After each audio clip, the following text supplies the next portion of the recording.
1991 के चुनाव के बाद कांग्रेस ने 5 साल का कार्यकाल पूरा किया और 1996 में 11वीं लोकसभा के लिए चुनाव हुए। चुनाव में किसी भी पार्टी को स्पष्ट बहुमत नहीं मिला। ये भी बात गौर करने वाली है कि 1996 तक कई छोटी बड़ी पार्टियां अस्तित्व में आ चुकी थीं। हर बड़ा नेता अपना अपना दल बनाए बैठा था। सीधे शब्दों में ये कहें कि 1996 से भारतीय राजनीति के उस पहलू की शुरुआत हुई जिसमें जनता को वोट देने का अधिकार तो था, लेकिन वोट किसे देना है ये पूर्व निर्धारित हो जाता था। कहने का अर्थ ये है कि पार्टियां अपना अपना वोट बैंक बनाने में लग गई, बजाय इसके कि देश हित में काम करके ईमानदारी पूर्वक चुनाव जीता जाए। खैर, भारतीय जनता पार्टी को 1996 के आम चुनाव में 161 सीटें मिली और भारतीय जनता पार्टी सबसे बड़ी पार्टी के तौर पर उभरी। कांग्रेस को 140 सीटें, सीपीआई को 32 सीटें, सीपीएम को 12 और जनता दल को 46 सीटें मिली।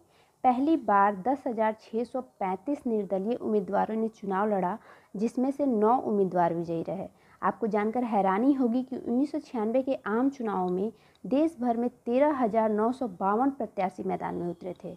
खैर, ये तो सिर्फ एक झलक है 1996 के चुनाव परिणामों की।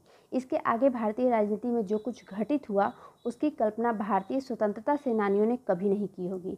और मुझे ये सब जब तक समझ में आता, मैं ये नहीं समझ पा रही थी कि क्या इसी दिन के लिए हमने अपने देश को आज़ाद कराने का सपना देखा था? क्या ये वही भारत है जिसका सपना महान सेनानियों ने देखा था?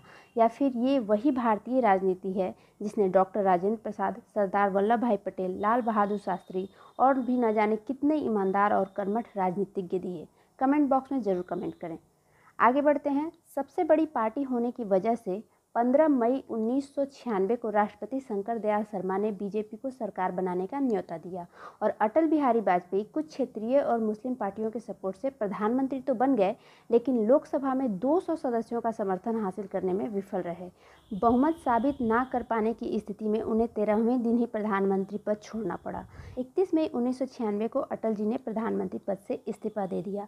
इसके बाद जनता दल, समाजवादी पार्टी और डीएमके जैसी करीब 13 पार्टियों के गठबंधन के साथ यूनाइटेड फ्रंट ने सरकार बनाने की सोची।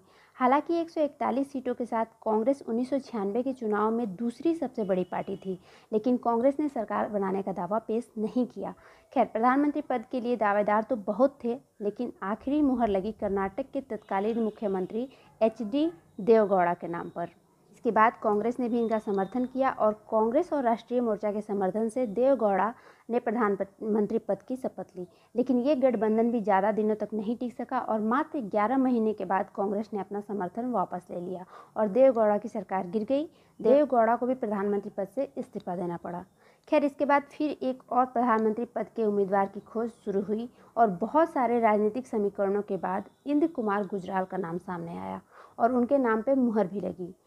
कांग्रेस के समर्थन से 21 अप्रैल 1997 को इंद्र कुमार गुजराल प्रधानमंत्री बने, लेकिन फिर से कांग्रेस ने अपना खेल खेला और ठीक 11 महीने बाद कांग्रेस ने फिर अपना समर्थन वापस ले लिया और 19 मार्च 1998 को इंद्र कुमार गुजराल को भी प्रधानमंत्री पद से इस्तीफा देना पड़ा। 1996 के बाद राजनीतिक अस्थिरता का चरम ऐसा था कि 2 साल के अंदर देश में 3 प्रधानमंत्री नियुक्त किए गए। इसके बाद भी किसी प्रधानमंत्री ने 5 साल का कार्यकाल पूरा नहीं किया। खैर, इसके बाद 1998 में भारत में आम चुनाव आयोजित किए गए।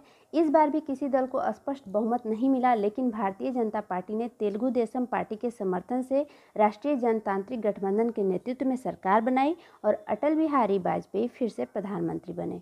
हालांकि उनकी सरकार 17 अप्रैल 1999 को फिर से गिर गई, जब अखिल भारतीय अन्ना द्रविड़ मुनेत्र कड़गम ने अपना समर्थन वापस ले लिया।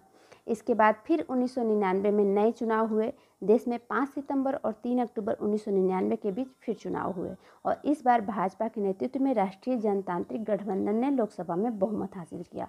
1984 के बाद पहली बार किसी पार्टी या गठबंधन ने एक मुश्त बहुमत प्राप्त किया था।